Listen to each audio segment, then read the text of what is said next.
Hello दोस्तों, नमस्कार। स्वागत है आपके अपने यूट्यूब चैनल संजय टेक्निकल @21 में। जैसा कि आप सभी को पता है, बीआरसी में एक बम्पर रिक्रूटमेंट निकल के आई है। इसमें आपको पहले प्रीलिमिनरी एग्जाम्स हो गए, उसके बाद एडवांस एग्जाम होगा, उसके बाद आपका स्किल टेस्ट होगा। तो प्रीलिमिनरी एग्जाम में आपके साइंस, मैथमेटिक्स और जनरल अवेयरनेस के क्वेश्चन पूछे जाएंगे। साइंस के लिए हमने क्रैश कोर्स शुरू किया है, जिसमें हम डेली 20 क्वेश्चंस का डिस्कशन करते हैं। आज की इस वीडियो में हम पुनः 20 क्वेश्चंस का डिस्कशन करने वाले हैं और ये जितने भी क्वेश्चंस हैं वो रिपीटेड क्वेश्चंस हैं और बहुत ही इंपॉर्टेंट क्वेश्चंस हैं आपके बीएससी एग्जाम के लिए। तो कंप्लीट वीडियो को देखिएगा। इससे पहले भी हमने 3 वीडियो में महत्वपूर्ण प्रश्नों का डिस्कशन किया है। अगर आप चैनल पर पहली बार विजिट करें तो प्लीज़ उन सभी वीडियोज़ को जरूर देखिएगा। डेफिनेटली इन वीडियोज़ से आपको आपके आने वाले एग्जाम में काफ़ी हेल्प मिलेगी। तो चलिए आज की इस वीडियो को शुरू करते हैं। आज का हमारा पहला प्रश्न है, कार्य की इकाई क्या है? तो याद रखिएगा, कार्य की इकाई होती है जूल। तो यानी कि वर्क का इकाई क्या होता है? जूल। इसमें आपका राइट आंसर हो जाएगा। कार्य की इकाई क्या होती है? जूल। मैं आपको सजेस्ट करूँगा कि यूनिट वाला जो चैप्टर है, कार्य हो गया, बल हो गया, ठीक है, इन सभी की जो जितने भी यूनिट है उन सभी को एक बार आप लोग याद कर लीजिएगा, क्योंकि यूनिट से भी संभावना रहती है कि एग्जाम में क्वेश्चन पूछे जाते हैं। तो आपको याद रखना है यूनिट टॉपिक को कंप्लीट आपका जितने भी यूनिट है उस सभी को याद करके जाना है। नेक्स्ट क्वेश्चन की तरफ बढ़ते हैं। अगला क्वेश्चन हमारा, मक्खियों का प्रजनन कौन सा प्रबंधन कहलाता है? तो मक्खियों का प्रजनन हो या मक्खियों का जो अध्ययन होता है उसे हम एपीकल्चर कहते हैं। तो इसमें आपका एपीकल्चर राइट आंसर हो जाएगा। ठीक है, तो बहुत ही इंपॉर्टेंट क्वेश्चंस आज की इस वीडियो में हम डिस्कस करने वाले हैं। कंप्लीट वीडियो को देखिएगा। नेक्स्ट क्वेश्चन है, फल विज्ञान के अध्ययन को क्या कहते हैं? तो फलों के अध्ययन को हम पोमोलॉजी कहते हैं। तो इसमें आपका पोमोलॉजी राइट आंसर हो जाएगा। ठीक है, और अगर आप बीएससी एग्ज़ाम की तैयारी कर रहे हैं तो पहले आपको प्रीलिमिनरी एग्ज़ाम क्रैक करना ही पड़ेगा। इसलिए आपको कुछ ज़रूरी है कि आप अपनी तैयारी को शुरू कर दें। अब जितना भी समय है और अच्छे तरीके से जितने भी क्वेश्चंस हैं उन सभी क्वेश्चंस का अध्ययन करें आप लोग। एक एक क्वेश्चंस को मैं भी आपको साइंस के क्वेश्चन प्रोवाइड करा रहा हूँ। डेफिनेटली आपको जीके और मैथमेटिक्स के वीडियोज़ भी आपको प्रोवाइड करूँगा, ताकि आपका प्रीलिमिनरी एग्ज़ाम आसानी से क्रैक हो सके। उसके बाद हम लोग स्टेप बाय स्टेप आपके एडवांस टेस्ट के लिए वीडियो प्रोवाइड करेंगे। एडवांस टेस्ट के लिए ऑलरेडी हमारे चैनल पर आपको बहुत सारी वीडियोज़ मिल जाएंगी, वहाँ से भी देख करके आप एग्ज़ाम्स को क्रैक कर सकते हैं। क्योंकि जो हमने डीआरडीओ का जो हाल ही में एग्ज़ाम हुआ था उसके लिए हमने 100 दिन की सिलेक्शन वाली क्लास के नाम से एक सीरीज चलाई हुई थी, जिसमें काफ़ी पॉजिटिव फीडबैक मिला आप लोगों की तरफ से। आप लोग बहुत सारे स्टूडेंट्स ने ऐसे मैसेज किया था मुझे कि सर आप बहुत सारे क्वेश्चन एचडी कॉपी पेस्ट देखने को मिले थे बीआरसी के डीआरडीओ के एग्ज़ाम में। ठीक है, तो कंटेंट आपको बहुत ही इफ़ेक्टिव मिलने वाले हैं, क्योंकि जितने भी क्वेश्चन हमने अभी तक और कंटेंट प्रोवाइड किए हैं आपके आईटीआई ट्रेड से संबंधित, वो सभी आपकी नेवी के बुक से है और कुछ क्वेश्चंस आपके एशियन पब्लिकेशन के भी हमने ऐड किए हैं।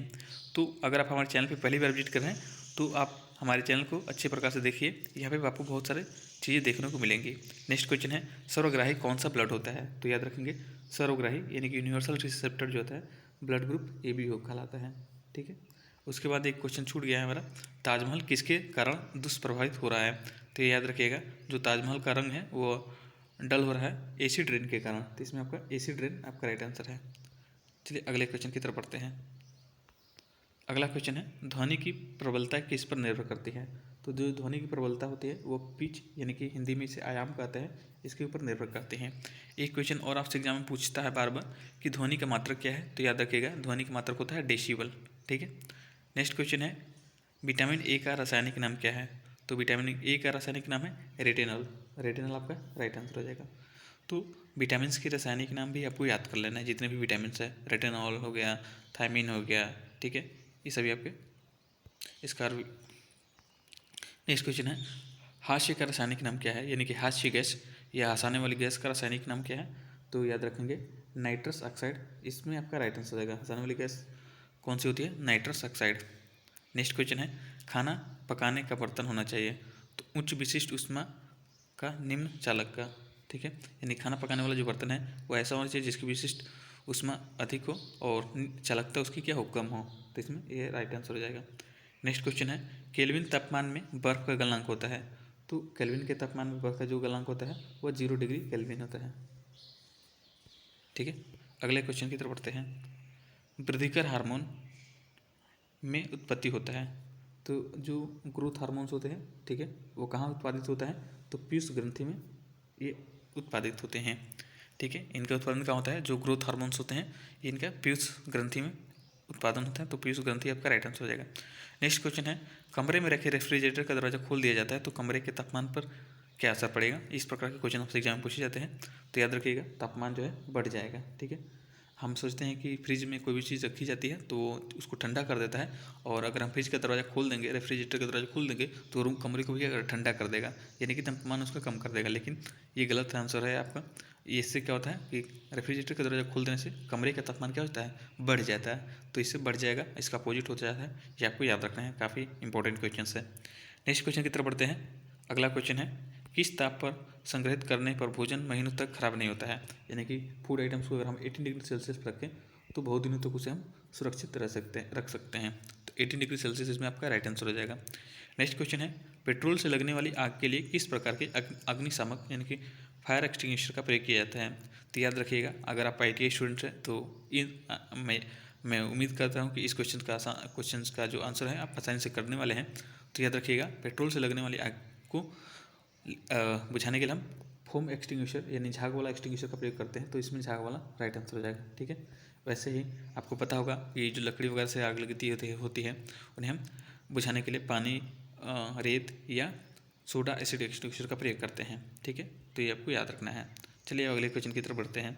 अगला क्वेश्चन है, किताब के ऊपर रखे किसी लेंस को ऊपर उठाने पर यदि मुद्रित अक्षरों का आकार बढ़ता हुआ दिखाई देता है तो लेंस कौन सा होता है, उत्तल लेंस होता है। उत्तल लेंस के माध्यम से हम छोटे साइज के चीज़ों को बड़ा करके देख सकते हैं, ठीक है। नेक्स्ट क्वेश्चन है, कौन सा गैस चूने के पानी को दूधिया में बदलता है। तो कार्बन डाइऑक्साइड होती है, ये चूने के पानी को दूधिया रंग में बदल देती है, तो carbon dioxide CO2 right answer हो जाएगा, ठीक है। चलिए नेक्स्ट क्वेश्चन की तरफ पढ़ते हैं। अगला क्वेश्चन है, पृथ्वी के वातावरण में ऑक्सीजन तथा नाइट्रोजन का प्रतिशत मिलाकर बनता है। तो ये तो क्वेश्चन आपसे अक्सर ये पूछता है कि ऑक्सीजन का कितना % है वायुमंडल में, या हमारे नाइट्रोजन का कितना % है। तो नाइट्रोजन आपको 78% नाइट्रोजन और 21% आपकी ऑक्सीजन होती है। तो अगर दोनों को जोड़ दें तो 8 और 9 और 7 और 2 9, यानी कि 99% ये ऑक्सीजन और नाइट्रोजन मिलकर होता है। बाकी 1% जो होती है आपकी अन्य गैसें यानी अदर गैसेस होती हैं, ठीक है। तो ये आपको याद रखना है। अगला क्वेश्चन है, मिट्टी के घड़े में किस क्रिया के कारण जल ठंडा रहता है। तो आज अब जो है आपके गर्मी का सीज़न आ गया है, तो इसमें गाँव वगैरह में बहुत सारे लोग जो होते हैं मिट्टी के घड़े का प्रयोग करते हैं ताकि पानी को ठंडा रख किया जा सके, ठीक है। तो यह किस वजह से होता है, साइंस का कौन सा इस पर नियम लागू होता है। तो याद रखिएगा, मिट्टी के घड़े में किस क्रिया के कारण जल ठंडा होता है। तो इसमें याद रखना है आपका राइट आंसर का वाष्पीकरण यानी वेपराइजेशन के कारण यह जो होता है मिट्टी के घड़े के अंदर रखा हुआ जल क्या रहता है, ठंडा रहता है। तो वाष्पीकरण इसमें आपका राइट आंसर हो जाएगा। नेक्स्ट क्वेश्चन है, द्रव द्वारा लगाया गया दबाव यानी कि द्रव द्वारा लगाया गया दाब ये क्या होता है, तो गहराई के साथ बढ़ता जाता है। यानी कि जब आप पानी में जितना नीचे जाते हैं तो उसका दबाव क्या होता है, बढ़ता जाता है। तो इसमें गहराई के साथ बढ़ता जाता है, राइट आंसर हो जाएगा। नेक्स्ट क्वेश्चन है, और अंतर्जलीय भूकंप तरंगे क्या कहलाती हैं। तो अंतर्जलीय भूकंप तरंगे होती हैं, इन्हें हम सुनामी कहते हैं। तो आई थिंक इतने ही क्वेश्चन है, 20 क्वेश्चन या 21 क्वेश्चन होंगे जो आज की इस वीडियो में हमने डिस्कस किए हैं। वीडियो लास्ट तक देखने के लिए आपका बहुत बहुत धन्यवाद, और आई होप वीडियो आपको अच्छी लगी होगी। वीडियो अच्छी लगी हो तो प्लीज़ वीडियो को लाइक कर, चैनल पर पहली बार विजिट कर रहे हैं तो चैनल को सब्सक्राइब कर लीजिएगा। यहाँ आपको ITI और ट्रेड से संबंधित इसी प्रकार की इन्फॉर्मेशन आगे और भी मिलती रहेगी। और किसी भी अपडेट करने के लिए प्लीज़ अपने चैनल को सब्सक्राइब करने के बाद बेल आइकन को ऑल पर जरूर सेट करके रखें। तो आज की इस वीडियो में इतना ही, मिलते हैं नेक्स्ट वीडियो में। तब तक के लिए धन्यवाद और जय हिंद।